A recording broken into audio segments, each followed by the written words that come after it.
Oh, testing, testing. I believe we are good to go. What is up, gamers? Welcome back to the Void. My name is Delver, and today we're doing another build collection video. Before we get into some of the builds, I just would like to point out this is the first video with a new actual microphone. I am not using a headset microphone, so let me know how I sound down in the comments.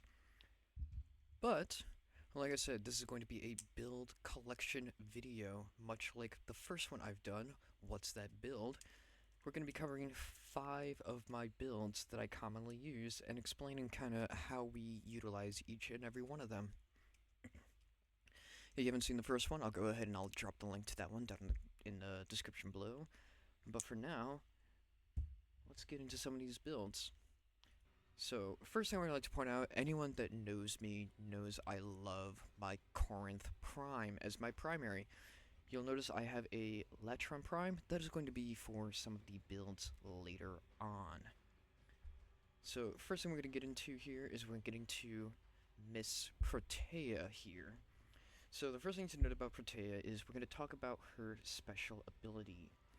Her passive is that every 4th power cast is granted plus 100% ability strength. Now, what makes this important? So basically the gameplay loop that we aim for here is we start off with Dispensary. This is going to give us our energy and our health pickups throughout the duration. With Dispensary, we can kind of utilize this to our advantage by using Efficiency as our dump stat. Because a Dispensary constantly giving us energy drops, we don't really need Efficiency. So basically the way this goes is we drop Dispensary first, that is our first power we use. We drop 2 Grenade Fans, spread them out for damage, which then gives us our proc for 100% damage, which then we throw into Blaze Artillery. Now with Blaze Artillery, this is why we utilize the Archon Vitality. Status effects that deal from abilities that deal heat damage applied twice, which is what Blaze Artillery does. Blaze Artillery will do heat damage.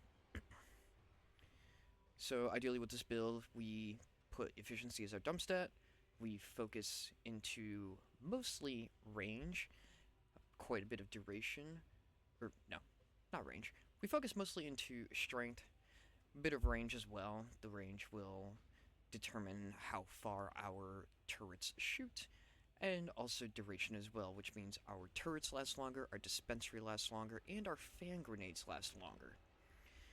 This is a pretty general use all-around build, and also with this,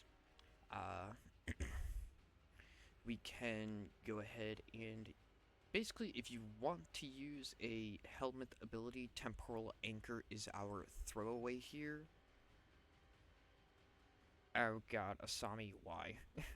I'm in the middle of doing something, please. So yeah, with the helmet ability, Temporal Anchor is our throwaway here, because we don't really need to utilize it here. If you do utilize Temporal Anchor, by all means, go nuts with it. So, as I stated before, this is kind of... Efficiency is our dump stat. We focus into the other 3 stats pretty heavily. We also want to make sure that we focus into Molt Augmented. This will increase damage of our turret and our fan grenades as well. As we rack up the kills, the grenades and the turret do more damage. So, pretty good all-around build for whatever you are doing in the moment. Our next build is a pretty fun build that I like to use. This one actually does have a dedicated helmet ability. We're going to look at our Ash Prime. Now, with Ash here, essentially what I've done is we've decided to Helmet Eat Banshee for the Silence ability, which then allows us to utilize the Savage Silence Augment. Savage Silence. Silence staggers enemy and finisher damage is increased by 300%. Now, for people that don't know how this works, Blade Storm is considered a finisher ability.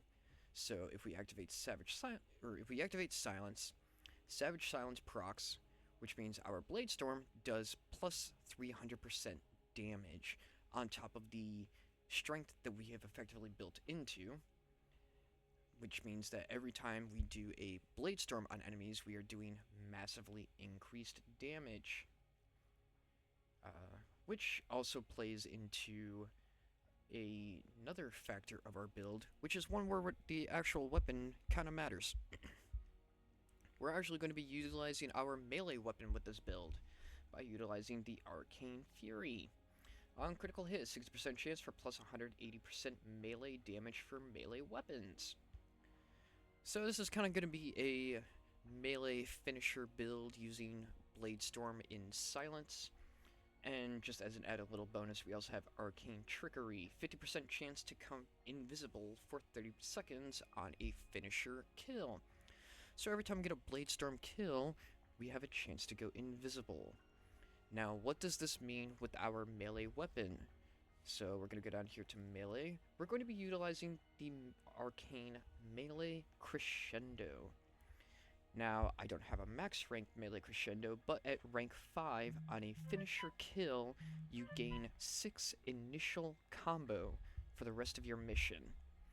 So if you utilize mods that are combo based, for example, Weeping Wounds or Blood Rush, all of that is going to stack with your finisher kills from Blade Storm, thus powering up melee crescendo, which automatically gives you a static starting combo bonus. Yeah, no, it stacks up pretty quickly for a lot of damage. But so, as I said before, your actual melee weapon itself does not matter. Go ahead, use your melee weapon of choice. The only important factor on your melee weapon is the melee crescendo. So, like I said, we're gonna Helmet Silence on here. I kind of overrode the skill 3. I don't even remember what it was. And then we want to utilize the Savage Silence Augment, and we're going to be building into Strength with this one, which then increases the power of our Blade Storm on top of the 300% that we get from Savage Silence. So, pretty simple builds so far. However, this next one actually is kinda you gotta work with it here. We're gonna be looking at Ember. So this is going to be a Gloom. No, I don't want to stream Warframe to my friends in Notepad. I'm the only person in the server. It is a personal server where I take all my notes. So we're going to be utilizing a Gloom Ember build here. So with this build, the passive, you receive 5% ability strength for every enemy within 50 meters affected by a heat status effect. So, which is going to be a very important factor once you start to see the rest of the build here. So, first things first, we use duration as our dump stat, given that 2 of our abilities are kind of drain over time abilities, and then we also use Inferno, which is just click and activate. So from here, we start with Gloom. Summon a radial pulse wave that ensnares and slows enemies, siphoning a life force for the death well. Allies within the wave steal health with each attack. The important part here is that it slows enemies, and the amount of slow is based on your strength. So at 155% strength, we deal 54% slow. So basically the way that this build works is that when you start the mission, you pop Gloom, you pop Immolation. Immolation is going to start to build up the heat stacks. As we reach max Immolation meter, you pop Fire Blast as needed, which then strips armor. And with that, it will cause the heat damage, which gives us the heat procs, which then procs our passive. And we just kind of unproc and reproc Gloom as needed, because we'll be getting increased strength overall, and as we get our increased strength, we also will get more slow ability. Once we have these two going, and we kind of reset our meter with Fire Blast, do some armor stripping, get some heat stacks going, and we get a maximized Gloom slow, we then proceed to just burn the world with Inferno.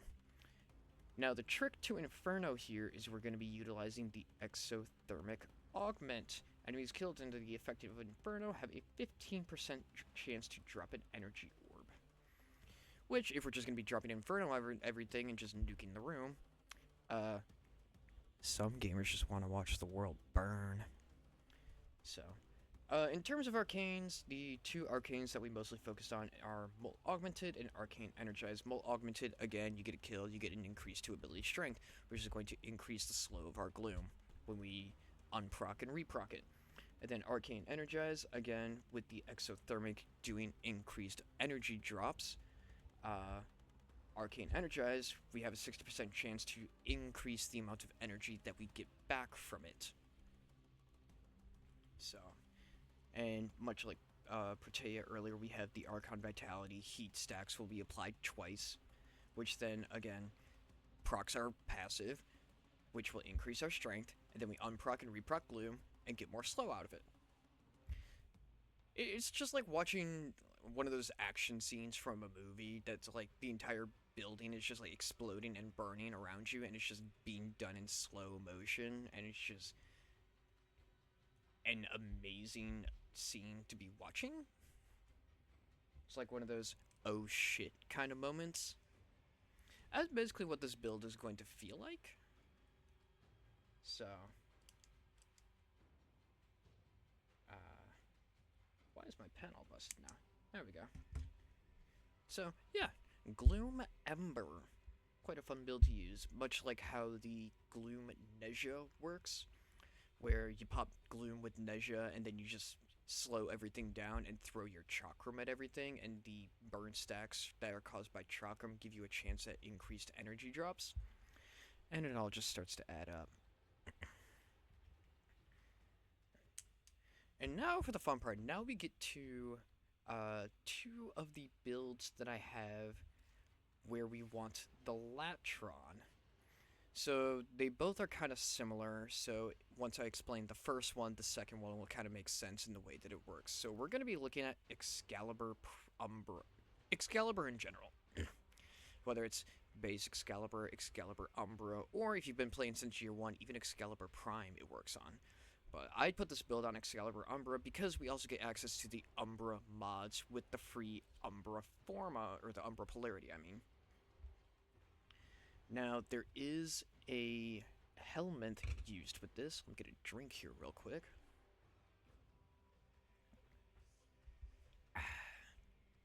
Stay hydrated, friends. Now, the helmet ability that we're going to be utilizing here is we're going to be utilizing Wrathful Advance from Kalervo. And this essentially, what this will do, charges a heavy attack, then teleports to his target and strikes. His rage-filled focus temporarily increases his melee critical chance. Now, with Excalibur, what this will do is that it becomes a 246% critical chance. This applies to the Exalted Blade. Effectively what I've done, I just made a red crit Exalted Blade build. So the fun things to mention on here, we obviously have the 3 Umbra mods, but the important one to mention is that we want to point out the Archon Flow. So Archon Flow, energy max, and then enemies killed by cold abilities have 10% chance to drop an energy orb.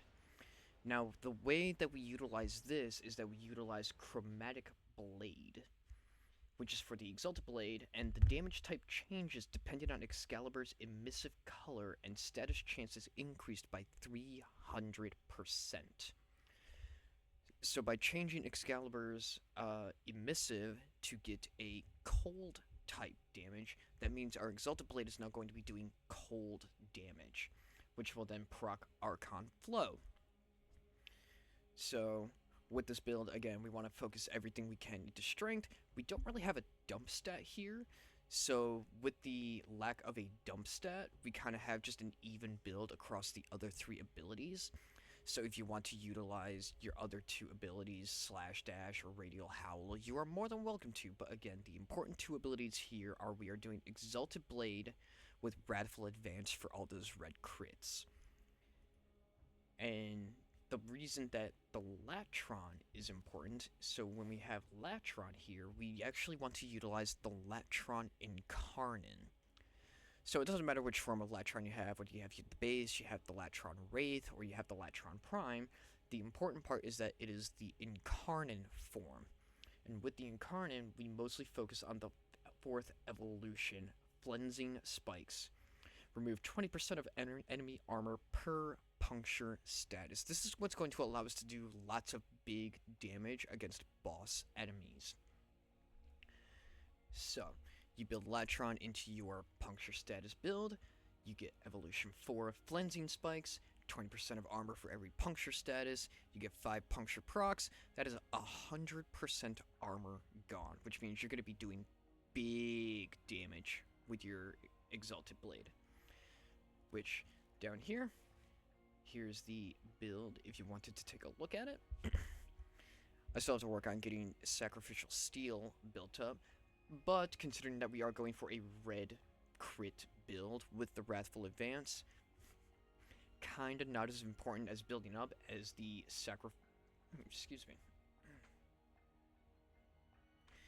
not as important to build up as the Sacrificial Pressure, because the Sacrificial Pressure is going to give us all that damage, which is then going to give us all that damage output, which with combined with the red crit from Wrathful Advance, we're going to be doing a lot of damage really quickly.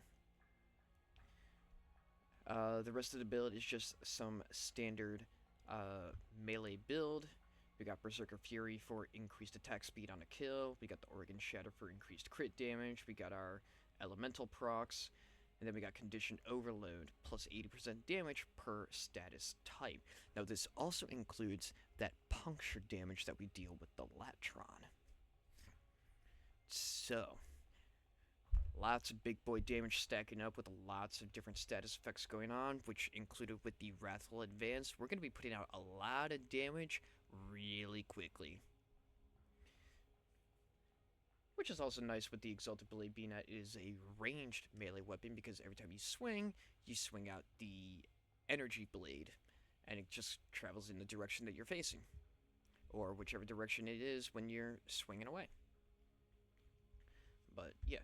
So, in terms of the best way to get the cold emissive, I basically just went with double white for the emissive, which will then give you the cold. I think it's like white and gray is mainly what will give you the cold emissive. I tried it with blue. I don't think it worked with blue. I don't know. I just went with white. So, just something to kind of pay attention to when you're doing that build, making sure that you get that cold damage emissive, or the cold icon next to your emissive when you're doing that. And in terms of the other build being similar, we're going to be looking at, where is she? Valkyr. We effectively did pretty much the same kind of build with Valkyr here. We did a red crit Valkyr, but what makes Valkyr more interesting is that we're not really proccing the cold damage, but instead of Chromatic Blade, we're going to be doing Eternal War. So, the dump stat here, luckily, is our range stat, because Talons don't really do a ranged ability, and also we're only doing Warcry to affect ourselves. So, with Eternal War, while active, Warcry's duration is increased by 2 seconds for each melee kill.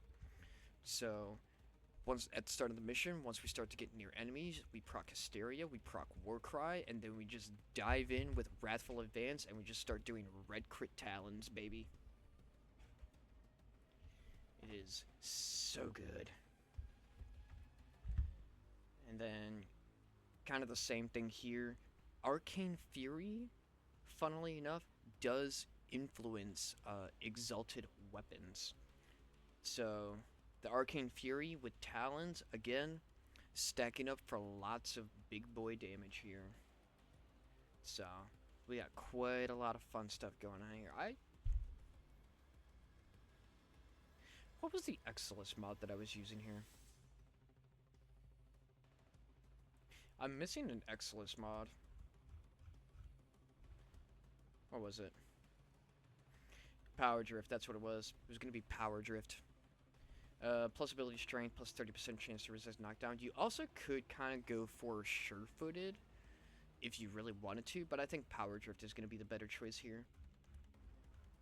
So, again, we mostly built into Eternal War with the Hysteria and the Wrathful Advance, so we're constantly having that War Cry buff of the attack bonus, and also that increase to armor. So, anyway, in terms of the Talons, so what makes the Talon build different from the Exalted Blade build is that unlike Exalted Blade, we don't really need to build into Sacrificial Steel. We can get away with not having Sacrificial Steel because the Wrathful Advance is going to automatically give us that plus 200% crit bonus, which means we're already going to be doing red crits with it. So, but instead, we can still build into the Sacrificial Pressure for that bonus to melee damage. And then because we do have a few more status effects on our Talons, we can also utilize Condition Overload a little bit better as well. Which, combined... Yeah. I'm losing my train of thought here. Can you tell it's been a minute since I've made one of these? God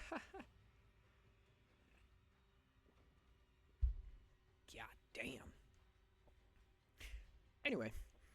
So if you notice over here in the damage list, we have Puncture, which also applies to the Latron Prime ability. So as we swing away, we're just going to be racking up Puncture status effects, which will then trigger the Latron Incarnate. And then, basically, the more damage we do, we're basically just doing Armor Strip as well on top of that, on top of the Armor Strip from being corrosive.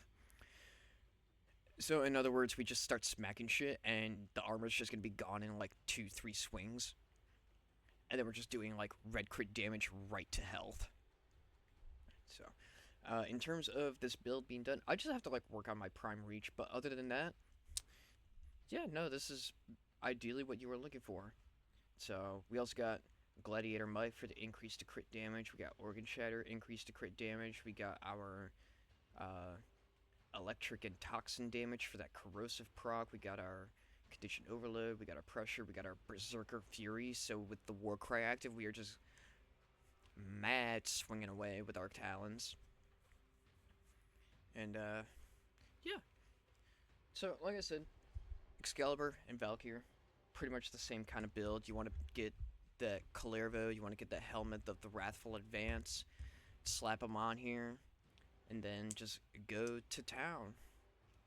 And you're just going to have red crits all day long, baby. And like I said, the Latron Incarnate is kind of important to some of these builds, especially if you want to use the Excalibur in terms of doing boss enemy damage. So you get a few shots in with the Latron, get your puncture stacks going, which then means that you are stripping armor, and then you just start swinging away with the Exalted Blade, and oh boy, the damage output you are going to be doing is insane. But Oliver, what about Archon shards? I'm still working on doing Archon hunts, okay? I literally just did my first Archon hunt last night and got it.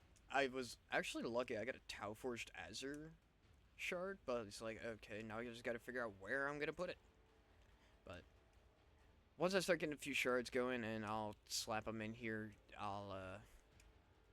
maybe I'll do an update video later on about some of these builds and some Archon shards of where I've put them all. But for now, though, there you go. It's another list of 5 different builds that we got going on here that I like to use. Some of them require like a little bit more focus on kind of how they work. Cough, cough, looking at you, Ember. But other than that, they mostly just take like a lot of endo for the mods, especially the Valkyr and the Excalibur builds with those Umbral mods. Ugh. But trust me when I say this, the damage is worth it. So, and with that, like I mentioned before, if you haven't seen the first one, I'll drop a link to that below in the description. If you want to come stop by and actually see some of these builds in action, my Twitch link that I stream at 4 or 5 nights a week is right down here in the corner. I'll also provide a link to that in the description as well. If you want to come hang out with me in Discord as well and talk shop there about things that you might have, who knows? I always love finding stupid build ideas and having fun with them. So if you've got a build that you want me to try out, please, by all means, stop by, send it my way. I will gladly give it a build and give it a try. But for now, though, thank you all for joining me this time, and I look forward to seeing you in the next one. Later.